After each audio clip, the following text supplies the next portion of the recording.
Hi guys, welcome back to another video from Charity Claire. We're building tables here, one seat at a time. And this video is very reflective and introspective.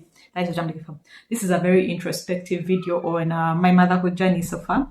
The motherhood is like kind of central to me right now, to my life right now. So I'll be making videos about that from time to time.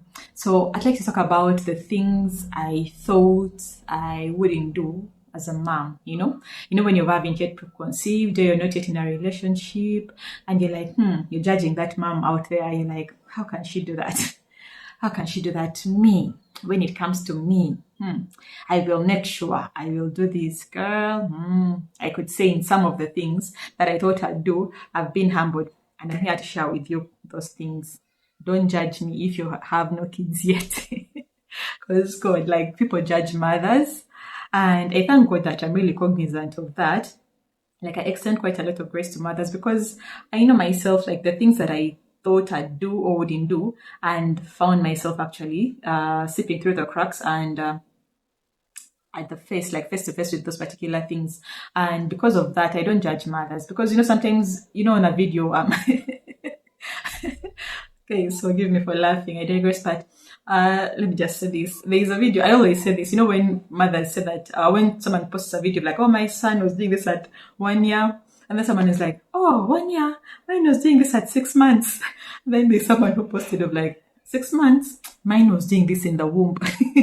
So like there's that judgment that people always give mothers. And I'm like, children are as diverse as 8 billion people, so you don't expect 8 billion people on the earth to actually have the same blueprint. We have different cultures, we have different weather, we have different everything, So the context in which a child grows is really, really, really, really as unique as the particular family unit, So extend grace. And for me, these are some of the things that I thought I actually wouldn't do. And the first one is something that every current mom faces: screen time. Like limiting screen time. Like I always thought, no, like my child will be going for strolls. We do go for walks anyway, but I thought we'd all have all these activities keyed in, I didn't even think about the financial part of that, but I thought we'd have swimming lessons, we'd have like music lessons, we'd have an instrument. He'd be already like drawn to a particular instrument, and I'd know that he's now drawn to the guitar or the piano. Guys, I've been humbled. Like screen time. When we're watching TV, sometimes I'm just like, I'm comforted by the fact that he's not watching cartoons all day. I try to limit cartoons from like evening, maybe weekends, and maybe on times where he's not feeling well and he's not going out that much. I tried to have the TV on, but guys, sometimes like that's what gets you by. I probably have an application to put in, you have something to finish, and you just need him to be distracted for a while. We have co-parented with the screen, the television, and the telephone. So that is something that I actually thought I'd never do. And guys, like these guys, Gen Alphas, I have a Gen Alpha, like he is so dexterous with the phone. Like, man, hey, like this kid they are born knowing like what to do with that phone. Like, there's a tablet I used to use and I no longer use. And sometimes I think that he deleted my stuff only for him to play the music that I thought he deleted. And I'm like, I don't even know how to go and find it, But anyway, yeah, I'm one of those parents now, like, I believe like he'll be knowing things on the phone that I don't know, because already at his age, like he's showing me that he's quite dexterous with the phone, just as I think other children are. So that is one thing that has slipped through the cracks: screen time, like limiting screen time. And also on that screen time, like, how in this day and age, you have to watch everything they watch to make sure that it's safe for them. And I was like, I'll just deal with all that stuff. And because I have to watch everything they've watched, they'll just watch Timon and Pumbaa. They'll watch our old cartoons of, Lion King, all those things, so that like, I'm very sure that it's safe for them. Do I have even one of them? No. So before you judge a mom out there, walk in their shoes a mile before you can actually make any judgment. Number 2, losing my composure. Guys, these little guys can test you.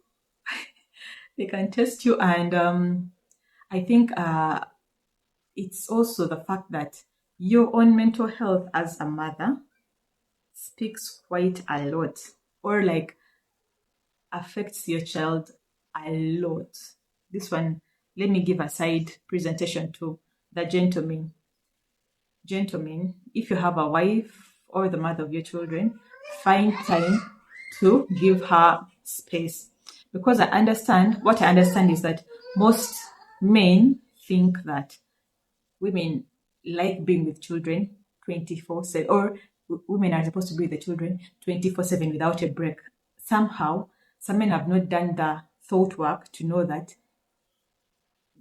being with a child all the time is can be overstimulating, and a mother needs a break from that routine, that 24/7, being with the child. And you are the other parent, and you're not deputy parent, by the way. You're just as a parent, as much as a parent as the mother. So get time and give your wife or the mother of your child time away from the child, so that she can use this time to think, rejuvenate, and refresh, and then fill her own cup so that she's able to pour into the child. Because I realize that overstimulation sometimes is responsible for losing your temper, sometimes harshly punishing a child in a way that is age inappropriate, scolding the child, giving these things sometimes come out and make you look like a bad mother. But the reflection that I want you to do when this happens, or that I actually do when this happens, is to try and think, what is going on in my world? Like, what am I feeling? Because sometimes these are just expressions of things that you're feeling, and they're just coming out in the wrong way. So how do you channel these particular incidents to get information? Use these incidents as information for yourself as a mother. So that is one thing. Like, you end up losing your temper because the child has done something, and you always told yourself, like, no, I'm going to keep my cool. I always have this mantra of, like, things are to be used and people to things are to be used and people to be loved, till when your son is crashing like your third phone, and you're like, no. That is where we draw the line. Like, every time you think, like, you've crashed my first phone, I got a tablet, you've crashed that one. Then now on the other phone, and I'm like, I find myself losing it. And I'm like, what happened to things are to be used and people to be loved, So yeah, as a mother, like, that is one of the things that I've seen happening. But for me, I always use those incidents as information, and try to work on my environment, because I realize that this is a young child, and the information he's working with, the knowledge is working with, the growth and insight is working with is quite limited, as opposed to me, the adult. So it's me to actually regulate myself and be in the environment that is in as a regulated adult, so that I do not affect him. So tell me in the comment section, have you lost your temper, and for what? And I know every time that happens, the mom guilt, Hi, God, I don't know. I think God gave us the mom guilt so that we take care of his children well. Otherwise, I think we'd just be going haywire. Number 3, fluid bedtime. Guys, I grew up with a fluid bedtime, and I always told myself, like, no, I really want my kid to be in bed by 8, and by 8 he's sleeping. And I've seen people who have done this. I think I have a sister-in-law, and her daughter, like my niece, used to go to bed early, like 8, she's like winding down. So I always told myself, that is nice, like, from 8 up to 9, 10, 11, what you have time for yourself, guys. Sometimes you're going to bed at 1. But I also attribute it to the fact that as a mom that is manning the house and then manning the child, you find that you're very tired, and you don't have energy. So for me, like, I just find that I'm slacking, like, our dinner time is slack, the bath time is slack, the prayer time is slack, and everything. Then you end up sleeping late. So for me, that one gives me information that I must be tired and I must be exhausted, and that is why, like, I'm starting to do things in a very sluggish way, and bedtime ends up, being pushed further and further away. But yeah, I thought I'd never be that parent whose child is making noise at midnight in the compound.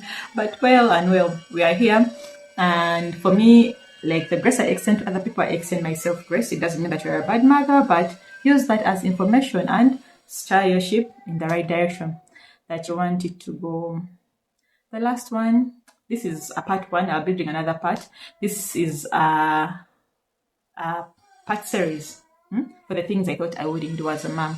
The other thing is early potty training. So my son is almost 2. And yeah, he's still in diapers. And I say this because I know their mothers. They see your son in diapers and they're like, why is he still in diapers? He is an old man. And I'm like, yes, I know, but he's not your old man, he's my son. So at the end of the day, that is one thing that I realized, that it's not as ABCA. I know for the parents of old who used to use nappies, the washable nappies, I think they had the motivation, and they had that push to potty train the kids early. But as for us with the diaper, the diaper generation, whereby the diapers are getting more and more affordable, like sometimes you find yourself like, it becomes a kind of, how do I get this done? Especially when you have to do other things and you don't want to deal with mistakes or like accidents, like, you just put them in the diaper so that it's easier to manage. Yeah, I know consumerism as well, but that is one thing that actually I don't judge mothers for. And when you judge me for it, you're wasting your time. Like, I know about it and I'm working on it in my own time. So hopefully that helps a mother out there, that comforts a mother out there. And once again, happy Mother's Month. Happy Mother's Day, belated Mother's Day. And I hope you don't give in to the guilt. Like, the guilt will be there. I'm not telling you that you won't feel the guilt. You will definitely feel the guilt from time to time. But let it give you fuel. Let it be fuel for you to know that you actually have the guilt because you are a good mom. You are a good mom. You care. You're present. And you are doing the best that you can with the time, the information, and the resources that you have.